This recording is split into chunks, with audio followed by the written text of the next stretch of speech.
నమస్తే, welcome to 30/60. నేను ప్రతిభ. ముందుగా హెడ్లైన్స్. అమరావతిలో గవర్నర్తో చంద్రబాబు సమావేశం. తెలుగు రాష్ట్రాల మధ్య వివాదాలు లేవన్న నరసింహన్. ఇరిగేషన్ ప్రాజెక్టులకు తొలి ప్రాధాన్యత. సర్కార్ పనితీరుపై సర్వే చేయిస్తున్నామన్న కవిత. బారాముల్లాలో ముష్కరుల కోసం గాలింపు. 5 రోజుల్లో రెండోసారి ఇంటింటి తనిఖీలు. కేబినెట్ సమావేశాలకు స్మార్ట్ ఫోన్స్ తేవద్దు. మంత్రులకు ప్రధాని నరేంద్ర మోడీ ఆదేశం. బ్యాంకింగ్ మెటల్ షేర్లపై అమ్మకాల ఒత్తిడి. 150 పాయింట్ల పతనమైన సెన్సెక్స్.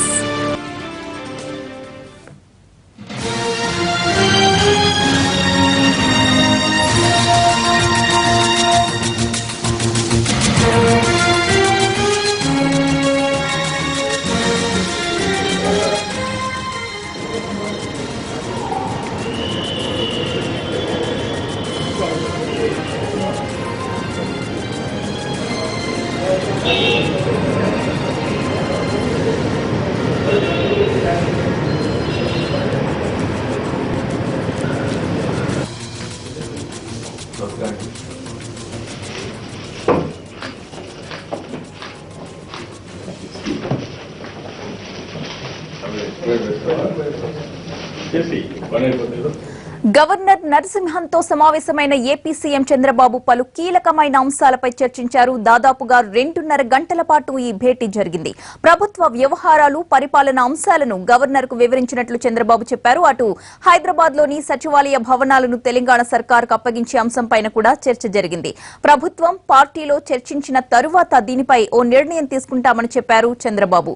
ఇక కేబినెట్ విస్తరణపై మంత్రివర్గ సమావేశంలోనే నిర్ణయం తీసుకుంటామన్నారు. అటు 2 రాష్ట్రాల మధ్య ఎలాంటి విభేదాలు లేవని గవర్నర్ అన్నారు. చర్చలు, సంప్రదింపుల ద్వారా ఇరు రాష్ట్రాలు సమస్యలను పరిష్కరించుకుంటున్నాయని చెప్పారు.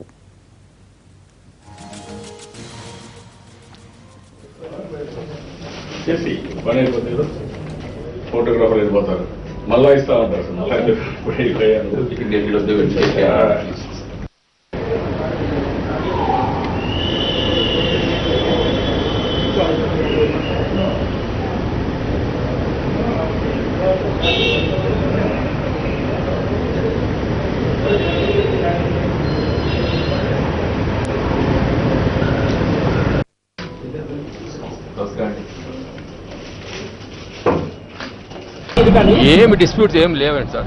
The disputes are only created by you people. There is no dispute. We are all in a very peaceful situation. We will resolve all outstanding issues through discussions.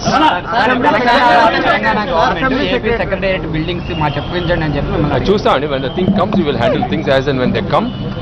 But at the moment it's only as you are all speculating it. We will handle things as they come. But I can assure you that all outstanding issues between the two states we will sort out amicably through discussions. 9, 10, 11, 12, 13, 14, 15 anni we'll do through discussions. Sir, sumukata vyaktam chesaru appagincheki secretary buildings appagincheki same sumukata vyaktam chesaru em that చూసాను sir. let the proposal come, we will handle it, and the situation comes we will we'll tell you at the appropriate time. cabinet expression మీద ఏమైనా discussion లేదండి. తెలంగాణ ప్రభుత్వం కోరింది, దానికి సంబంధించి అది కూడా గవర్నమెంట్లో మాట్లాడేసి నిర్ణయం చేస్తాం. పార్టీలో కోరారు, అందుకనే వారు కూడా చెప్పారు, గవర్నర్ గారు కూడా చెప్పారు. నేను కూడా ఒకసారి మనం ఇవ్వడానికి ఏమైనా సుముఖంగా ఉన్నాం సార్. ఇప్పుడు నేను ఫ్రమ్ ది బిగినింగ్ నేను చాలా స్పష్టం. గవర్నర్ చంద్రబాబు భేటీకి సంబంధించిన మరిన్ని వివరాలు అందించడానికి మా ప్రతినిధి రమేష్ ఆలూరి సిద్ధంగా ఉన్నారు. రమేష్, చెప్పండి. గవర్నర్ తో భేటీలో ఏపీ సచివాలయ భవనాలను తెలంగాణకు అప్పగించే అంశంపై కూడా చర్చించినట్లుగా తెలుస్తోంది. దానికి సంబంధించిన డీటెయిల్స్ ఏంటి?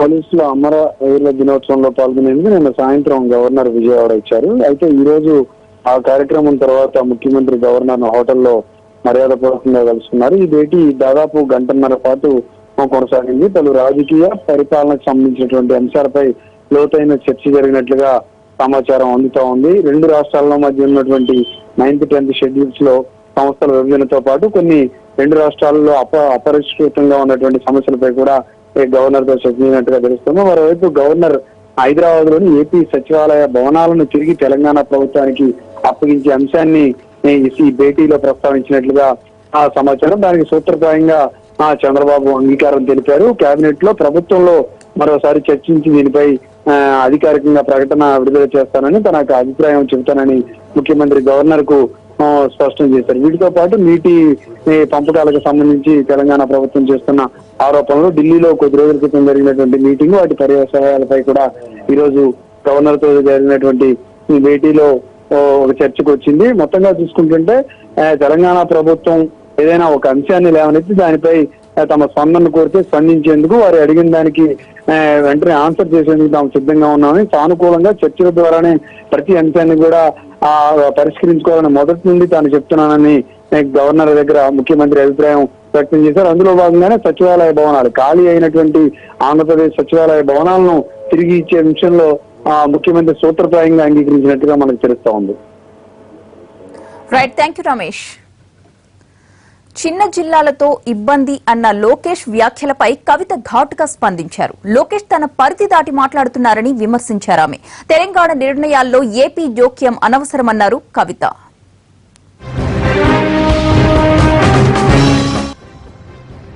న్యూ డిస్ట్రిక్ట్స్ మీద వాళ్ళు ఇబ్బంది పడుతున్నారు కదా, ఇప్పుడు ప్రభుత్వం చాలా ఇబ్బంది పడుతుంది, ఆత్మహత్యలు చాలా జరుగుతున్నాయి.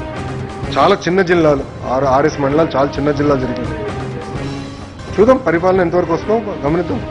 It's too early to comment. అంటే దానివల్ల అడ్వాంటేజ్ ఉంటుందా డిసడ్వాంటేజ్ ఉంటుందా, టూ ఎర్లీ.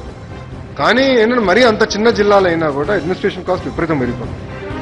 కోఆర్డినేషన్ చాలా ఇష్యూస్ వస్తాయి, అంత తేలిక ఉండదని నేను అనుకున్నా. ఇక లోకేష్ బాబు గారి అవగాహన రాహిత్యానికి నిజంగా అద్దం పడుతున్నది ఆయన స్టేట్మెంట్. ఎందుకంటే చిన్న చిన్న పాలన యూనిట్స్ ఉన్నట్టయితే, అడ్మినిస్ట్రేటివ్ యూనిట్స్ ఉన్నట్టయితేనే పరిపాలన బాగా జరుగుతుంది అనేటటువంటిది ప్రపంచవ్యాప్తంగా అందరూ కూడా అనుకునేటటువంటి అంశం. అందుకనే జిల్లాల విభజన అనేటటువంటిది జరిగింది. తక్కువ మంది ప్రజలు ఉంటే ఎక్కువ సర్వీస్ కలెక్టర్లు ఇవ్వగలుగుతారు. ఇవాళ సిరిసిల్ల లాంటి చిన్న టౌన్లో ఒక కలెక్టర్ ఆఫీసు, ఒక ఎస్పీ ఆఫీసు ఉంటే ఆ చుట్టుపక్కల గ్రామాల్లో ఉండేటటువంటి సమస్యలు చాలా త్వరితగతిన పరిష్కారం అయ్యేటటువంటి ఆస్కారం ఉంటుంది. కాబట్టి స్మాలర్ అడ్మినిస్ట్రేటివ్ యూనిట్స్ అని మరి వాళ్ళ ప్రపంచవ్యాప్తంగా ఒకటి చెప్తా ఉంటే, లోకేష్ బాబు గారు మొదటి నుంచి కూడా ఆయన వ్యతిరేకంగా తెలంగాణకు, చిన్న తెలంగాణ ఏర్పడద్దు, చిన్న రాష్ట్రం ఏర్పడద్దు అనుకున్నారు. కాబట్టి అదే కాన్సెప్ట్లో ఉన్నారేమో. వారు ఇప్పటికైనా రియలైజ్ కావాలి, రాష్ట్రాలు విడిపోయినాయి, ఎవరి పాలన వాళ్ళు చేసుకుంటారు. అక్కడ మీ ఆంధ్రప్రదేశ్ పాలన మీద రేపటి నుంచి మేము కమెంట్ చేయడం మొదలు పెడితే బాగుండదు. కాబట్టి ఆయన అక్కడ పని చూసుకుంటే బాగుంటుంది. ఫీజు రియంబర్స్మెంట్ పై శంషాబాద్ లో జరుగుతున్న విద్యార్థి గర్జనలో ఉత్తమ్ కుమార్ రెడ్డి మాట్లాడుతున్నారు. లైవ్ చూద్దాం. పోరాటం చేయడానికి తెలంగాణ కాంగ్రెస్ పార్టీ, తెలంగాణ యువజన కాంగ్రెస్, తెలంగాణ ఎన్ఎస్సిఐ ముందుకొచ్చిన విషయం మీకు మనం చేస్తున్నాను. కొంత దీని పూర్వపురాలు చూస్తే గత కాంగ్రెస్ ప్రభుత్వంలో, నాటి కాంగ్రెస్ ప్రభుత్వం స్వతంత్ర భారతదేశంలో మొట్టమొదటిసారిగా, స్వతంత్ర భారతదేశంలో ఏ రాష్ట్రంలో లేని విధంగా విద్యార్థి లోకం అందరికీ అమ్మ జాగ్రత్తగా ఉంది. ఎస్సీలైనా, ఎస్టీలైనా, బీసీలైనా, మైనార్టీలైనా, బీదవాళ్ళైన ఓసీలైనా, నిరుపేదలందరికీ చదువులకి ఆర్థిక ఇబ్బందులు ఆటంకం కావద్దని, ఎంత బీదవారైనా సరే, తల్లిదండ్రుల 10 రూపాయలు లేకున్నా సరే, ఎంత ఉన్నత చదువాలే చదివే విధంగా ప్రభుత్వం సంకల్పించాలనే విధంగా గత కాంగ్రెస్ ప్రభుత్వం యూనివర్సల్ ఫీజు రియంబర్స్మెంట్ అంటే అందరికీ, ఈ రాష్ట్రంలో చదువుకునే పేద విద్యార్థులందరికీ కూడా ఫీజు, ఏ కాలేజీలో చదువుకున్న ఫీజు ప్రభుత్వం చెల్లించే విధంగా కాంగ్రెస్ ప్రభుత్వం పథకం అమలు చేస్తే, తెలంగాణ రాష్ట్రం వచ్చిన తర్వాత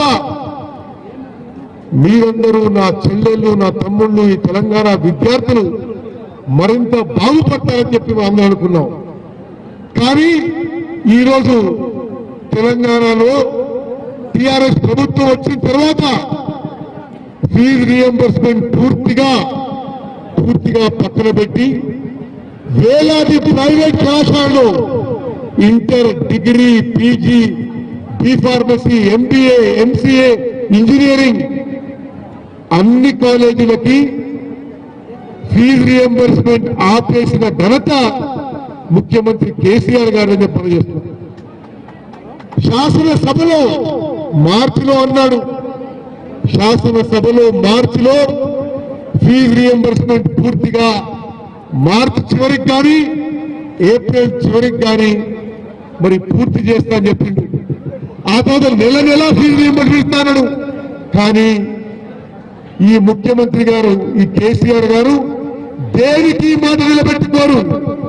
అదేవిధంగా ఫీజు రియంబర్స్మెంట్ విషయంలో కూడా తెలంగాణ విద్యార్థులందరికీ మోసం చేస్తూ ఫీజు రియంబర్స్మెంట్ కట్టకపోవడంతో ఈరోజు 14 లక్షల మంది విద్యార్థుల జీవితాలు, చదువులు ప్రశ్నార్థకమైన విషయమే మనం చేస్తున్నాం. 3200 కాలేజీలు inter, degree, PG, engineering, B pharmacy, MBA, MCA కాలేజీలు మూసేసే పరిస్థితిని మనం చేస్తున్నాం. ప్రైవేట్ కళాశాలలో పనిచేసే 2.5 లక్షల మంది లెక్చరర్ల జీతాలు 6 నెలల నుంచి రాలేదని మనం చేస్తున్నాం. మీ అందరి తరఫున పోరాటం చేయడానికి ఈ నెల రోజుల పాటు యూత్ కాంగ్రెస్, ఎన్ఎస్సిఐ ఈ తెలంగాణ రాష్ట్రంలో ప్రతి కాలేజీకి తిరిగి మీ సంతకాలు తీసుకొని మీ దరఖాస్తుల ద్వారా ఈ తెలంగాణ రాష్ట్రంలో ఫీజు రియంబర్స్మెంట్ విడుదల చేయడానికి ఈ ప్రభుత్వం మెడలు వంచి ఈ ముఖ్యమంత్రి గారి మీద ఒత్తిడి తీసుకొచ్చి మీకు ఫీజు రియంబర్స్మెంట్ ప్రయత్నం మొదలు పెట్టారని చెప్పి ఈ రోజు నుంచే ఈ ఫీజు రియంబర్స్మెంట్ మీద సంతకాల సేకరణ చేయబోతున్న యూత్ కాంగ్రెస్, ఎన్ఎస్సీ అని చెప్పి మీ అందరికి మనం చేస్తున్నాం. ఈ సంతకాల సేకరణ కార్యక్రమం, ఈ దరఖాస్తుల సేకరణ కార్యక్రమం నెల రోజుల పాటు కొనసాగుతుంది. ఈ 10, 12, 14 లక్షల విద్యార్థుల నుంచి ఫీజు రియంబర్స్మెంట్ రాని విద్యార్థులందరి నుంచి కూడా దరఖాస్తులు స్వీకరించి మరి ముఖ్యమంత్రికి ఇస్తాం, గవర్నర్కి ఇస్తాం. అదేవిధంగా డిసెంబర్ 2వ తారీఖున మన ప్రియతమ నాయకుడు, అఖిల భారత కాంగ్రెస్ కమిటీ ఉపాధ్యక్షుడు రాహుల్ గాంధీ గారు హైదరాబాద్ వచ్చి ఆ దరఖాస్తును స్వీకరించి భారత రాష్ట్రపతికి, భారతదేశంలో పెద్ద మనుషులందరికీ ఈ తెలంగాణ రాష్ట్రంలో కేసీఆర్ గారు ఏ విధంగా విద్యార్థులను మోసం చేస్తున్నారో మరి ఈ దేశానికంతా మనం తెలియజేస్తే మనం చేస్తాం. ప్రపంచ చరిత్రలో, దేశ చరిత్రలో ఎప్పుడు కూడా తెలంగాణ ఉద్యమం కొనసాగలేదు.